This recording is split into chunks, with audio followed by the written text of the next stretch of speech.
আসসালামু আলাইকুম বন্ধুরা, আটা, ময়দা, সুজি এবং চালের গুঁড়ো ছাড়াই মাত্র 10 মিনিটে বানিয়ে ফেলুন এই মজাদার পিঠে রেসিপি। এই পিঠে এতটাই নরম তুলতুলে তৈরি হয় যে মুখে দিলেই মিলিয়ে যাবে, আর একবার খেলে বারবার খেতে চাইবেন। তাহলে চলুন আজকের এই রেসিপিটা দেখে নেওয়া যাক। রেসিপিটা ভালো লাগলে লাইক, কমেন্ট, শেয়ার করতে ভুলবেন না, আর চ্যানেলটিকে সাবস্ক্রাইব করে রাখার অনুরোধ রইল। তাহলে চলে যাচ্ছি মূল রেসিপিতে। তো দেখুন, গ্যাসটা অন করে আমি একটি কড়াই বসিয়ে দিয়েছি। এখন আমি কড়াইতে দিয়ে দিচ্ছি 1 বাটি ফ্রেশ কোরানো নারকেল।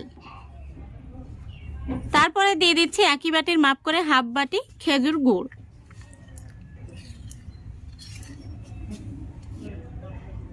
তো বন্ধুরা, আপনারা চাইলে পাটালি গুঁড়ো ব্যবহার করতে পারেন। এখন আমি নাড়াচাড়া করে খুব ভালো করে মিশিয়ে নেব।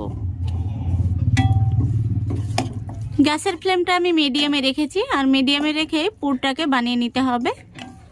এখন এইভাবে কিছুক্ষণ নাড়াচাড়া করে নারকেল আর গুড় থেকে যে জলটা বেরিয়েছে সেটা শুকিয়ে নিতে হবে। দেখুন বন্ধুরা, আমাদের পুরটা কিন্তু একদম রেডি হয়ে গেছে। এখন আমি গ্যাসটা অফ করে দিচ্ছি।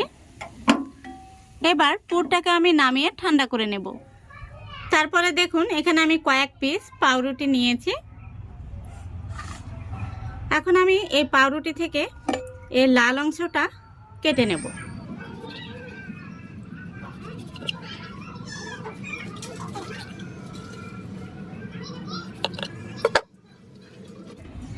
এবার আমি একটি বেলুন দিয়ে খুব ভালো করে এটাকে বেলে নেব। দেখতেই পাচ্ছেন খুব সুন্দর করে বেলে নিয়েছি। এখন আমি একটি গ্লাস দিয়ে গোল করে কেটে নেব।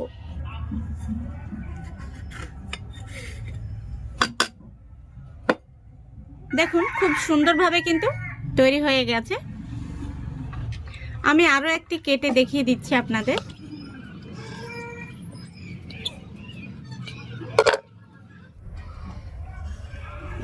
এইভাবে একটু চেপে চেপে বেলে নিতে হবে।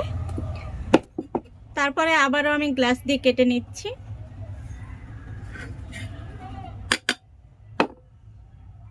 এই দেখুন,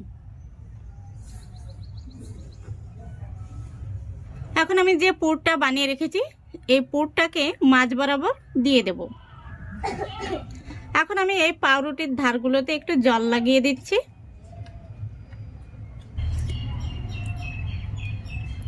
এবার যেভাবে আমরা পুলি পিঠে বানাই এইভাবে চেপে চেপে মুখটা সিল করে দেব। দেখুন একটি পিঠা তৈরি হয়ে গেছে।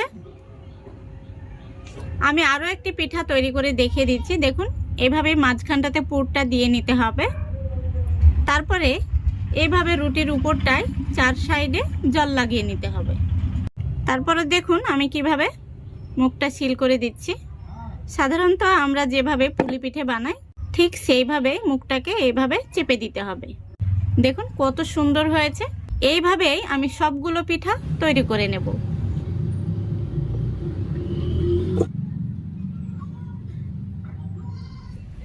দেখুন বন্ধুরা, আমি সবগুলো পিঠা তৈরি করে নিয়েছি। এই দেখুন,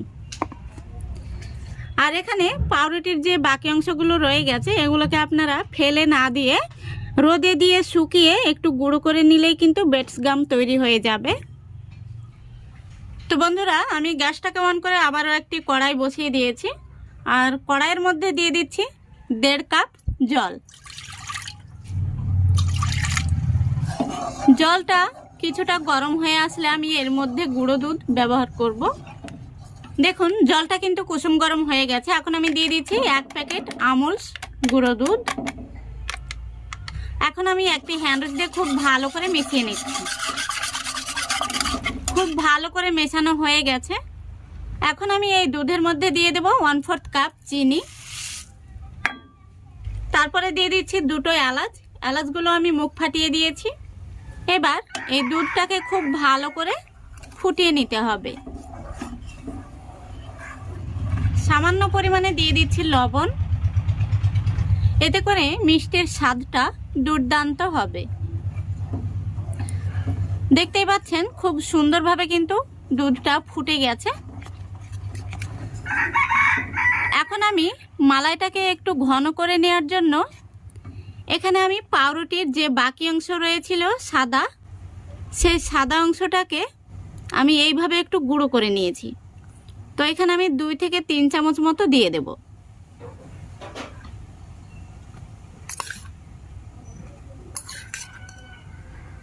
এই যে আমি 3 চামচ দিয়ে দিলাম। এতে করে কিন্তু আমাদের মালাইটা খুব সুন্দরভাবে ঘন হয়ে যাবে। তো বন্ধুরা দেখতেই পাচ্ছেন আমাদের মালাইটা কিন্তু একদম রেডি হয়ে গেছে, অনেকটাই কিন্তু ঘন হয়ে গেছে। এখন আমি গ্যাসের আঁচটা অফ করে দিচ্ছি। এখন আমি এইভাবে 5 মিনিট অপেক্ষা করব, যাতে এই মালাইয়ের অতিরিক্ত গরমটা কিছুটা ঠান্ডা হয়ে যায়। দেখুন বন্ধুরা 5 মিনিট হয়ে গেছে আর কিছুটা গরম কিন্তু কমে গেছে। এখন আমি এই মালাইয়ের মধ্যে পিঠাগুলো দিয়ে দেব।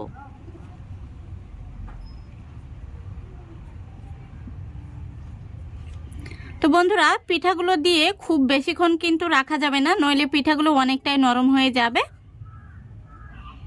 এবার আমি কড়াইয়ের হাতনটা ধরে এইভাবে একটু নাড়িয়ে নেব। পিঠাগুলোকে আমি উল্টে পাল্টে খুব সুন্দর করে ভিজিয়ে নিয়েছি। দেখতে পাচ্ছেন শিরাটা কিন্তু অনেকটাই স্যুপ করে নিয়েছে। দেখুন বন্ধুরা পিঠাগুলোকে আমি একটি থালার মধ্যে সাফ করে নিয়েছি। এখন আমি উপর থেকে কিছু বাদাম কুচি দিয়ে দিচ্ছি। এতে করে পিঠাগুলো দেখতেও ভালো লাগবে আর খেতেও কিন্তু দুর্দান্ত হবে। তো বন্ধুরা তৈরি হয়ে গেল আমার ক্ষীরপুলি পিঠা। দেখুন দেখতে কত সুন্দর হয়েছে। পিঠাগুলো আমি আপনাদের একটি তুলেও দেখিয়ে দিচ্ছি কতটা নরম তুলতুলে হয়েছে। এই দেখুন, মুখে দিলে কিন্তু মিলিয়ে যাবে, আর বাচ্চা থেকে বড় সবাই কিন্তু খুবই পছন্দ করবে। আশা করছি আজকের এই রেসিপিটা আপনাদের ভালো লেগেছে। যদি ভালো লেগে থাকে অবশ্যই লাইক কমেন্ট শেয়ার করে দেবেন এবং চ্যানেলটিকে সাবস্ক্রাইব করে অল নোটিফিকেশনটি অন করে সঙ্গে থাকবেন। আজকের মতো এখানেই বিদায় নিচ্ছি। সবাই ভালো থাকবেন, সুস্থ থাকবেন। খোদা হাফেজ।